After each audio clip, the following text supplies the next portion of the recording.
несиелер, депозиттер, тәуекелдерді сақтандыру. Бүгінде қаржылық жетістік тек көп ақша табу ғана емес, сол тапқан ақшаны дұрыс басқаруды ұйымдастыру. Яғни сіздің ақшаңыз жұмыс дегенде сіз демаласыз.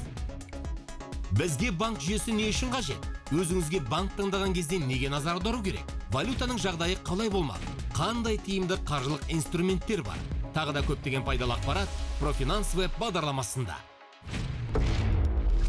174 мың микронесие. Бұл Қазақстандағы қаржы ұйымдарының ағымдағы жылдың 1-90-ында берген қарызы, ал ақшаға аударсақ 60 миллиард теңгеден асады. Ал пайызбен есептесек өткен жылдың дәл осы аралығындағы көрсеткішпен салыстырғанда 41%-ға жоғары. Бұл Профинанс веб қаржы туралы ең пайдалы вебинар. Баршаларыңызға жалынды сәлем.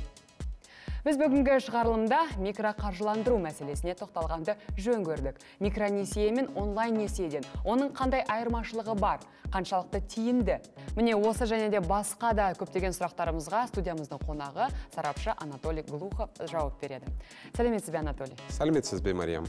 Анатолий Глухов, Қазақстан микроқаржы ұйымдары қауымдастығының директоры. Анатолий, студиямызға қош келдіңіз. Шақырғандарыңызға рахмет. Негізі бұл өте қызықты тақырып. Мәселенің ара жігін ажыратып, сауалдарыңызға жауап беруге дайынмын. Анатолий, жалпы естуімше, осыдан біраз жыл бұрын микронесие ұйымдарының қызметіне көбінесе кәсіпкерлер жүгінетін. Ал бұл ұйымдардың өнімдерін кейінгі кездері жеке тұлғалардан пайдаланатын болған. Жалпы бұл ұйымдардың клиенттері кім?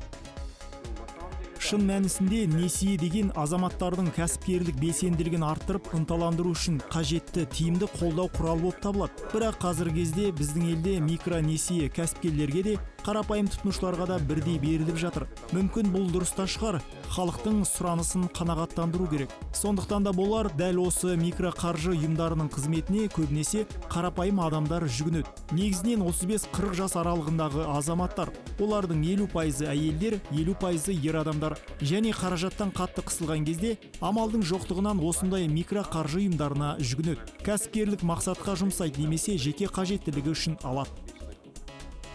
Құрметті көрермендер, ол туралы біз бірер минуттан кейін Профинанс вебинарында айтатын боламыз. Бізбен бірге болыңыздар. Қызықты мәлімет. Микронесиелік ұйымдар бүкіл әлем елдерінің банк саласында бар. Мысалы, британдық Вонга компаниясы, Ұлыбритания, Оңтүстік Африка Республикасы, Канада және Польша аумағында микронесие қызметін көрсетеді. Vonga.com алғашқылардың бірі болып, толық автоматтандырылған жүйеге өткен. Яғни тәуекелдерді қарастыру, несиеге қатысты шешім қабылдау автоматты түрде жүзеге асады. Жұмыс істеу қағидасы қарапайым. Vonga желіге жаңадан тіркелген пайдаланушыға 30 күнге 400 фунт шамасында қарыз береді. Осы аралықта беделі артып, жүйеде жоғары рейтингке шыққан пайдаланушылар кейін одан да ірі несие алу мүмкіндігіне ие болады. Микромен немесе микросыз диджитал кеңістіктегі жалақыға дейінгі қарыз жаңа мүмкіндік пе әлде қауіп-қатер ме? Сәлден кейін білетін боламыз. ақш-та микроқаржыландыру нарығы 20 жылдан бері жұмыс істейді. Кейбір мәліметтерге қарағанда жыл сайын 100 миллион кредит рәсімделеді екен, ал қарыз алушылардың өтініші 100 миллионнан астам. Соған қарамастан мұндай қаржы ұйымдарындағы қайтарылмаған берешек екінші деңгейлі банктегі жағдаймен салыстырғанда әлде қайда төмен. Бұл Профинанс веб. Біз микроқаржыландыру туралы әңгімемізді әрі қарай жалғастырамыз. Біз осы микроқарыздың қыр-сырын түсіндіріп беретін бейнесюжет дайындаған болатынбыз. Олай болса, құрметті көрермендер, экранға назар аударайық. Ермек тәжірибелі жүргізуші. Көлігінің арқасында күнделікті нәпақасын тауып, отбасын асырап отырған азамат. Табысы темір тұлпардың жарамдылығына тікелей байланысты. Бірақ көлігі су жаңа болмағандықтан анда-санда бұзылатыны бар. Бірде көлігін тексеруден өткізгеннен кейін техникалық жөндеу орталығының қызметкерлері оған шот ұсынды. Өкінішке орай ондай шығынды қалтасы көтермегендіктен несие алуына тура келді. Бірақ банктен емес, ақша тез арада қажет болғандықтан Ермек интернеттен қарыз беретін ұйымдарды іздестірді. Сол-ақ екен, жедел ақша қажет пе, дәл қазір береміз, онлайн қарыз, небәрі 30 минутта дегендей жарнамалар қаптап кетті. Ермек ойланбастан несие алу деген түймені басып қалды. Сол мезетте 100 мың теңгені шығарып алды. Компанияның шарты бойынша берешегін 61 күннен кейін 203 мың теңге көлемінде қайтаруы тиіс. Анатолий, мінеке осындай жағдай екен, жалпы осыған алып қосарыңыз бар ма? Ермек тығырықтан шығу үшін басқа да жолдары болды ма оның? Жаңа ғана көріп отырғанымызда Ермек онлайн несие беру компаниясының қызметін пайдаланып қарыз алды. Бірақ нарықта басқа да қаржы ұйымдары бар емес пе? Екінші деңгейлі банктер бар, ломбардтар, тіпті болмағанда Ермек өзінің туыстарынан сұрап көруі керек еді. Сондықтан да қайсы бір қаржы ұйымына барып, қарыз алмас бұрын алдымен жақсылап ойланып алу керек. Туған туыстардан сұрағанның айыбы жоқ. Есесіне пайыз төлеп әлек болмайсың. Оның үстіне Ермек микроқаржы ұйымының шарттарымен мұқият танысып алуы тиіс еді. Асықпай басқа да қаржы ұйымдарын қарастырып, өзара салыстырғанда әлдеқайда тиімді, шарты жеңілдеу қаржы мекемелерінен қарыз алуға болар еді. Құрметті көрермендер, Профинанс веб ұжымы ескертуден жалықпайды. Келісім шартқа қол қоймас бұрын оны міндетті түрде мұқият оқып алыңыз.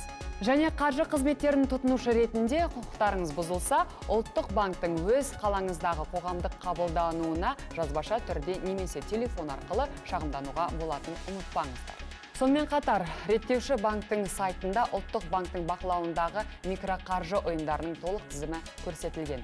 Сондықтан да тек тексерілген лицензиялары бар компаниялардың қызметіне жүгініңіздер.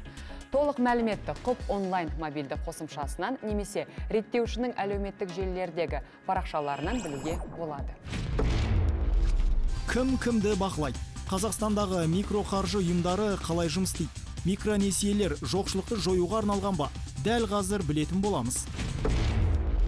Сарапшылардың мәліметтеріне қарағанда, осы жылдың басындағы жағдай бойынша Қазақстанда 152 микроқаржылық ұйым тіркелген. Олардың басым бөлігі еліміздің оңтүстігінде шоғырланған. Мысалы, Алматыда 53, оңтүстік Қазақстан облысында 23, Қызылордада 11. 2017 жылы бұл ұйымдар қазақстандықтарға 200 миллиард теңгеден астам сомаға 442,5 мың микронесие берген. Яғни бір клиентке шамамен 370 мың теңге қарыз берілген. Ал біз Профинанс вебинарын әрі қарай жалғастырамыз. Пайдалы ақпараттардан кенде қалмаңыздар. Біздің бүгінгі студиямыздың қонағы сарапшы Анатолий Глухов. Анатолий, енді біздің онлайн тыңдаушыларымыздан сұрақтар келіп түсіп жатыр. Бұл сұрақтарға жауап беруге дайынсыз ба? Олай болса, оқуға рұқсат етіңіз. Келесі біздің сұрағымыз, мысалы, менің керер жарағыма 300 мың теңге жетпейді дейік. Ақша жедел қажет болып тұр. Қайда барғаным дұрыс? Банкке ме, әлде микрокредиттік ұйымдарға ма? Однозначный ответ дать на этот вопрос. Бұл сұраққа нақты жауап беру қиын. Өйткені ол көптеген факторларға байланысты. Мысалы, қарыз алушының несиелік тарихы қандай, қарыз алудағы мақсаты қандай, өтей ала ма, оның мерзімі қандай деген сияқты мәселелер көп. Сондықтан да осы факторлар анықталған кезде ғана қарыз алушы үшін қайсы қаржы ұйымының тиімді екені белгілі болады. Сонымен қатар, қазіргі кезде ғаламторда арнайы қызметтер бар. Сонда тапсырыс беріп, кез келген банк немесе микроқаржы ұйымдарының шартымен танысуға болады. Қарыз алушының талабы бойынша қолайлы банк немесе қаржы ұйымын таңдауға мүмкіндік бар. Микрокредит или банковский займ свяжутся с ним. Анатолий, жауабыңызға көп рахмет. Тағы да бір сұрақ бар екен. Много денег не бывает деген атпен тіркелген пайдаланушымыз микроқаржы ұйымдарының қызметіне жүгінгенде алаяқтардың құрығына түсіп қалу қаупі бар ма дейді. Если заемщик обращается... Егер қарыз алушы ұлттық банктың тізіміне алынған микроқаржы ұйымдарына шығып, солардың қызметіне жүгінетін болса, алаяқтық әрекетке ұрынып қалу қаупі жойылады. Ал егер арадағы делдал арқылы несие рәсімдейтін болса, онда әрине тақырға отыруы әбден мүмкін. Тағы бір айта кететін мәселе. Негізі кез келген микроқаржы мекемелерінің айналасында осындай делдалдық қызмет ұсынатын күдікті адамдар көп болады. Олар негізінен несиелік тарихты тазалап беруді, немесе мойындағы қарызды өшіруге уәде береді. Оған күдікпен қараған дұрыс. Әдетте мұндай адамдар ақшасын алып ұшты күйлі жоқ болып кетеді. Уақытыңызды да жоғалтасыз, қаражаттан да айырыласыз. Какие-то деньги, которые они попросят. Мен мысалы бұған келіспеуші едім, бірақ та бас тартпайтын адамдар да бар ғой. Меніңше ешқандай делдалдың қызметіне жүгінудің керек жоқ. Тікелей қаржы мекемесіне хабарласып, мәселені солардың өзімен шешкен дұрыс. Жалпы микроқаржы ұйымдарының қандай міндеттері мен шарттары бар? Яғни қарыз алушы нені талап ету керек? У микрофинансовых организаций, как у субъектов регулирования со стороны Национального банка, достаточно... Ұлттық банктың қадағалауындағы микроқаржылық ұйымдардың міндеті мен құқықтары көп. Олар оның бәрін орындауға тиісті. Сондықтан да қаржы мекемесінің ұсынған келісім шартын мұқият оқып, жақсылап біліп алған жөн. Себебі ондай ұйымдар қызметін бастамас бұрын келісім шартты жасап, үлгісін ұлттық банктің мақұлдауына жібереді. Яғни еліміздің бас банкі сол құжатта көрсетілген мәселелердің толық орындалуын қадағалап отырады. Тағы бір айта кететін маңызды жайт, микроқаржылық ұйым қарыз алушыға қарыз берілгенге дейін ешқандай ақша талап етуге қақысы жоқ. Оған ерекше мән беру керек. Өйткені заңдағы бұл ереже қаржы пирамидаларының қызметіне тосқауыл қояды. Оған қоса, егер қарыз алушы борышын мерзімнен бұрын өтеуге ниет білдірсе, қандай да бір айыппұл санкциясы салынбайды. Тағы бір мәселе, микроқаржы ұйымы сыйақы мөлшерлемесін бір жақты өзгертуге, қандай да бір жаңа комиссия енгізуге құқығы жоқ. Ал борышкер өз кезегінде алған қарызын келісімде көрсетілген сыйақы мөлшерлемесі бойынша уақытында өтеуге міндетті. Егер қарыз алушы келісімнің шартын орындаудан бас тартатын болса, онда микроқаржы ұйымы коллекторлық компанияға шағымдана алады. Немесе микроқаржылық ұйымдар туралы заңда көрсетілген мекемелерге, сот орындарына шағымдануға құқығы бар. Тек орындау қағазы шыққаннан кейін ғана бұл істі жеке сот атқарушыларына өткізе алады. Сол себепті де микроқаржылық ұйыммен арада қандай да бір түсінбеушілік орын алатын болса, бірінші кезекте сол ұйыммен шешуге тырысу керек. Мәселені уақыт өткізбей дер кезінде реттеген дұрыс. Вариант решения существующего вопроса. Тамаша, Анатолий, көп рахмет. Шынымен де өте маңызды ақпарат, және де болашақта көрермендеріміз ескеретін болады. Құрметті көрермендер, бүгінгі тақырыпты кеңірек түсіну үшін тарих беттеріне көз жүгіртуді ұсынамын. Микроқаржының қолданысқа енгеніне айтарлықтай көп уақыт болған жоқ.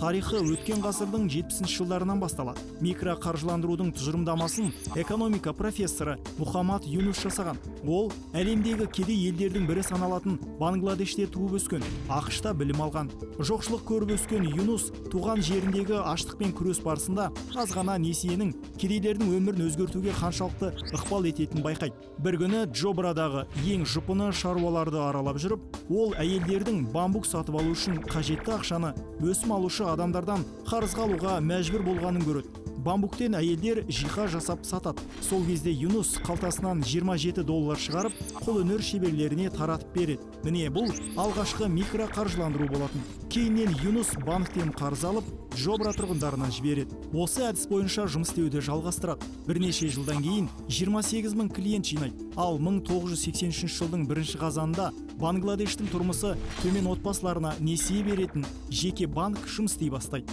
Бұл қаржы ұйымы Грэмин, яғни ауыл банкі деп аталатын. Қатарымызға енді қосылған тыңдаушыларымызға естеріне сала кетейік. Бұл профинанс веб. Біз бүгін микроқаржыландыру мәселесін талқылаудамыз. Анатолий, енді тақырыбымызды түйіндейтін уақыт таяп қалды. Ендеше тағы да бір сұрағымызға жауап берсеңіз. Жалпы микроқаржы мәселесі бойынша кредит беру жүйесі кімге керек? Микронесиеге деген сұраныс жоғары. Оны кәсіпкерлер де алады, қарапайым тұрғындар да, жұмыс басты азаматтар да рәсімдеп жатады. Сондықтан да ең бастысы нарықтағы барлық қаржы ұйымдарының шарттарымен жақсылап танысып, ең қолайлысын, тиімдісін таңдаған абзал. Просмотрев его, выдать заемщику займ. Анатолий, енді біздің вебинарымызға қатысып, осы микроқаржы мәселесіне қатысты сұрақтарға толық жауап бергеніңізге көп рахмет. Жұмысыңызға тек қана сәттілік тілейміз. Көп рахмет. Сонымен біз бүгін профинанс вебинарының бүгінгі шығарылымында микроқаржы туралы толыққанды ақпарат алдық деп ойлаймын. Естеріңізде болсын, қандай қарыз болмасын, микро немесе басқа да ол бәрібір қарыз. Борышкерлік міндеттеме жүктейді. Сондықтан да келісім шартқа, есепке, пайыздық мөлшерлемеге барынша мұқият болыңыздар. Біздің қаржылық мүддемізді ұлттық банк қорғайды. Соны естеріңізде сақтап жүріңіздер. Осы реттеуші банктың сайтында кез келген микроқаржы ұйымының қызметінің заңдылығын тексеруге болады. Және қаржыға қатысты қызықтырған сауалдарыңызға жауап алуға мүмкіндік бар. Бұл профинанс веб, біз сіздермен қоштаспаймыз. Бұл жоба сіздің жеке қаржыларыңыз, тиімді қаржы құралдары және әмияныңыз үшін қауіпті тәуекелдер туралы сұрақтарыңызға жауап береді. Профинанс кеңістігінде келесі жүздескенше қаржылық сауаттылық табысқа жетудің жалғыз жолы.